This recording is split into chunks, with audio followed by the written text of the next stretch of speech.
Kalau misalnya sampai di akhir kepemimpinannya nanti, Manggarai Timur begini-begini saja, tidak ada perubahan signifikan dalam konteks ekonomi, angka pengangguran masih tinggi, lalu kemudian tingkat kemiskinan juga belum mampu ditekan secara maksimal, ya maka saya pikir tidak ada alasan lain untuk bertahan di tampuk kekuasaan makin satu.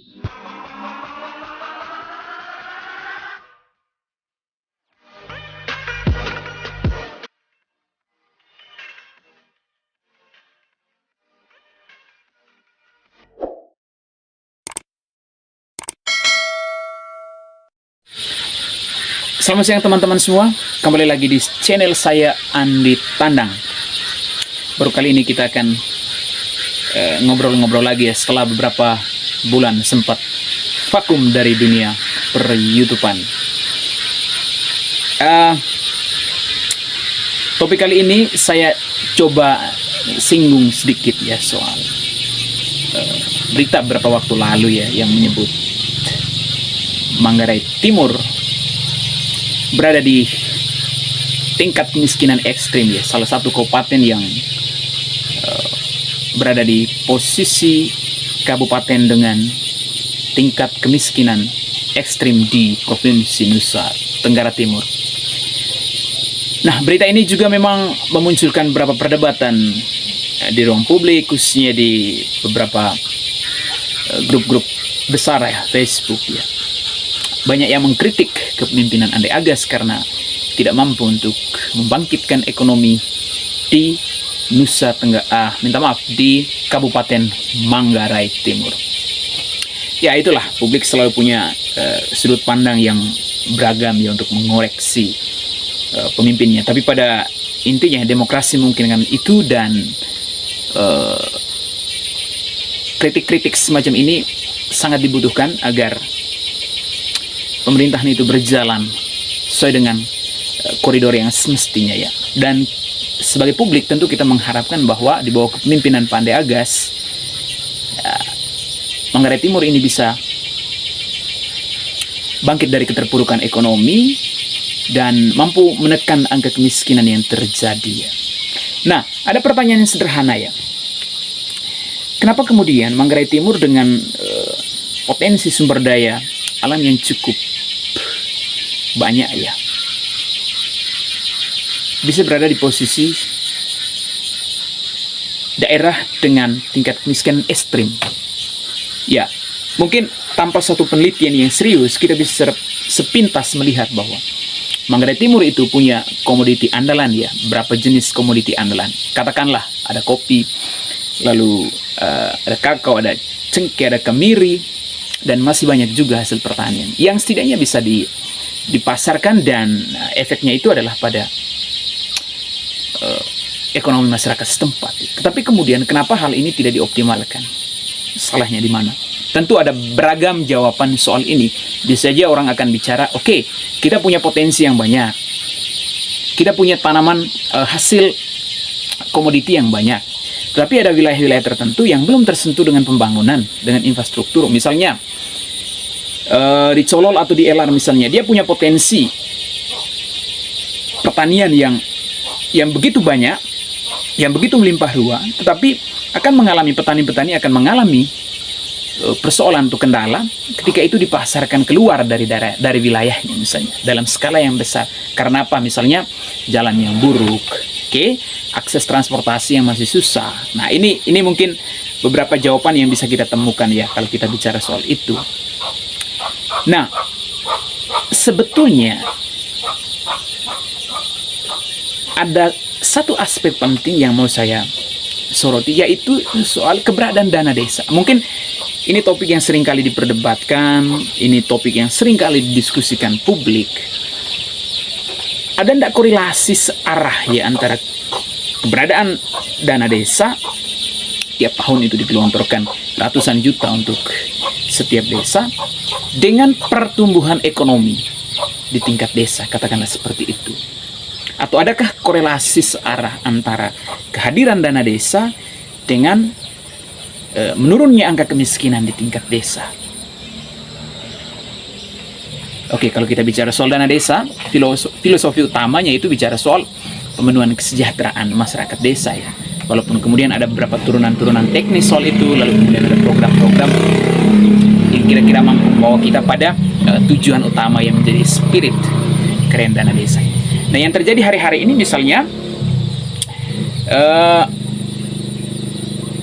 banyak kepala desa yang cenderung atau lebih memprioritaskan pada aspek infrastruktur ya, tapi lupa pada aspek pemberdayaan misalnya. Dan kalau kita lihat misalnya baca di beberapa media itu, banyak kepala desa itu yang masuk penjara karena memang terindikasi korupsi. Kenapa dia korupsi? Karena yang namanya proyek dalam tanda kutip ya, infrastruktur di desa itu selalu membuka ruang kompromi dan pada akhirnya selalu mempunyai potensi korupsi. Ya. Jadi sederhananya mungkin semakin banyak jalan dibuka, semakin banyak anggaran, semakin banyak juga ya, keuntungan yang didapat. Sehingga jangan heran banyak kepala desa yang masuk penjara gara-gara itu ya. Tetapi prioritas terhadap pengembangan ekonomi atau dalam konteks pemberdayaan ekonomi itu tidak diperhatikan dengan serius. Mungkin hanya ada beberapa desa yang cukup khusus perhatikan soal ini. Nah, kenapa hal ini disoroti? Bupati sebetulnya akan sangat terbantu dengan kehadiran dana desa. Kalau misalnya Bupati bangun semacam kolaborasi ekonomi dengan pemerintahan desa. Nah, pertanyaan sederhana, apakah selama ini misalnya Bupati Ande sudah pernah mengunjungi ya separuh dari ratusan desa yang ada di Manggarai Timur?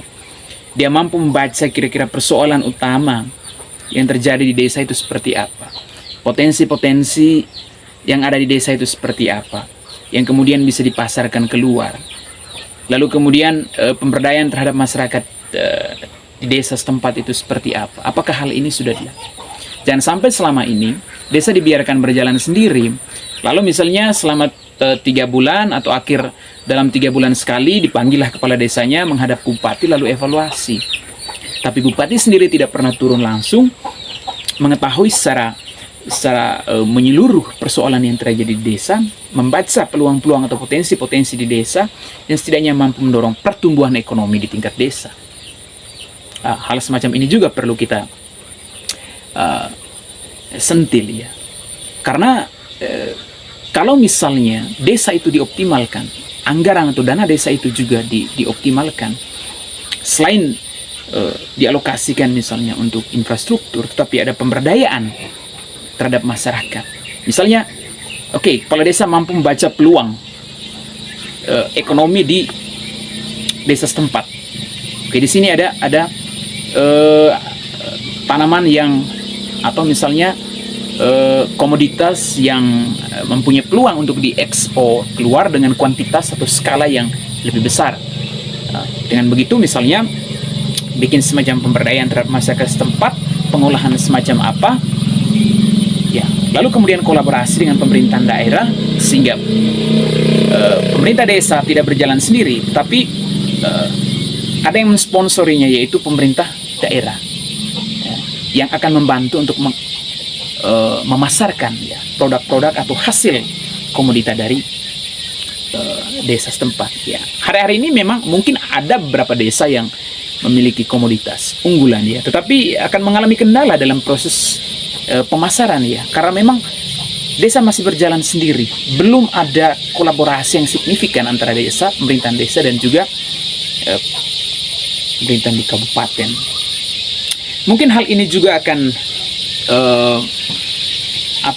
menjadi catatan serius untuk pimpinan Ande Agas ya, agar sinergisitas antara pemerintah daerah dengan pemerintahan desa itu terus ditingkatkan ya. Saya kasih contoh cepat-cepat. Ada satu aspek juga yang kalau misalnya teman-teman semua punya waktu untuk bikin semacam observasi kecil-kecilan ya. Kenapa misalnya atau apakah dengan kehadiran dana desa angka pengangguran di desa itu semakin menurun tiap tahun. Apakah dengan kehadiran dana desa, orang-orang muda di kampung yang nganggur tidak lagi mencari kerja di luar daerahnya, harus merantau untuk bertahan hidup demi menopang ekonomi keluarganya? Atau sebaliknya, dengan kehadiran dana desa, malah pengangguran di kampung semakin banyak atau di desa semakin banyak pula orang-orang dari desa yang merantau ke kota untuk mencari atau bertahan hidup. Karena memang di desa, walaupun punya potensi yang bisa dieksplorkan lebih bagus lagi, tetapi kemudian mereka tidak mampu melakukan itu karena minimnya kreativitas dari pemimpin. Ini mungkin hal-hal sederhana yang bisa kita selidiki bersama. Ada enggak misalnya data statistik ke soal ini? Oke, per tahun ini misalnya, dari tahun sebelumnya, misalnya di tahun 2018, angka pengangguran di desa ini kira-kira sekian persen. Di tahun berikutnya dia menurun. Oke, berarti ada korelasi arah yang signifikan ya, antara kehadiran dana desa misalnya dengan pertumbuhan atau angka pengangguran yang terjadi di desa. Misalnya di tahun 2018 misalnya dianggarkanlah dana desa. Lalu di tahun 2019, semakin menurunlah mereka atau orang-orang di desa yang merantau ke kota untuk mencari pekerjaan di kota, karena mereka punya potensi yang besar di desa. Lalu kemudian pemerintah desa yang memfasilitasi itu sehingga mereka bisa bertahan hidup, yang pada akhirnya berdampak positif pada kesejahteraan masyarakat desa. Nah, ini sebenarnya soal idea sebenarnya ya. Jadi kalau memang pemimpinnya itu punya ide, dia punya gagasan, tinggal implementasi teknis itu ya, bikin tekanan secara politis ya ke pemerintah atau ke kepala desa itu untuk you mesti bikin pemperayaan semacam ini, bla bla bla bla. Kami siap untuk topang, kami siap untuk sponsori. Apa kira-kira potensi yang ada di desamu? Kita akan bikin kolaborasi ekonomi sehingga ketika hasilnya itu ada atau hasil produksinya itu ada, kalian di desa tidak lagi bingung mau dipasarkan kemana. Nah, itu tugasnya bupati sebetulnya ya, kalau dia mau bikin kerjasama ya dengan pemerintahan desa. Tapi kalau misalnya bupatinya tidak pernah turun, lalu kemudian di akhir bulan dia hanya panggil kepala desa, desa Anda kenapa begini-begini bla bla bla bla, tapi dia tidak pernah mengetahui persoalan yang real terjadi di masyarakat, ya maka sampai kapanpun saya pikir anggaran yang banyak pun tidak akan mampu membawa Manggarai Timur ya ke level yang lebih baik. Karena itu kalau misalnya ini menjadi tantangan yang serius untuk Pak Ande Agas ya, kalau misalnya sampai di akhir kepemimpinannya nanti Manggarai Timur begini-begini saja, tidak ada perubahan signifikan dalam konteks ekonomi, angka pengangguran masih tinggi, lalu kemudian tingkat kemiskinan juga belum mampu ditekan secara maksimal, ya maka saya pikir tidak ada alasan lain untuk bertahan di tampuk kekuasaan Matim satu. Kita mesti mencari figur lain yang lebih progresif, yang kaya akan gagasan, kaya akan ide, yang kemudian mampu diimplementasikan secara teknis melalui program-programnya nanti ya. Begitu. Ya, ini hanya tantangan juga untuk kita kasih tantangan untuk Pak Ande Agas, apakah dia mampu untuk ini. Kalau tidak, memang kita mesti bangun narasi-narasi yang mengganggu kemapanan semacam ini. Kalau memang udah tidak mampu untuk memimpin Manggarai Timur, ya kita akan cari figur yang mampu membawa Manggarai Timur pada perubahan yang lebih bagus ke depannya. Mungkin itu saja. Terima kasih banyak. Jangan lupa komen, like, dan subscribe.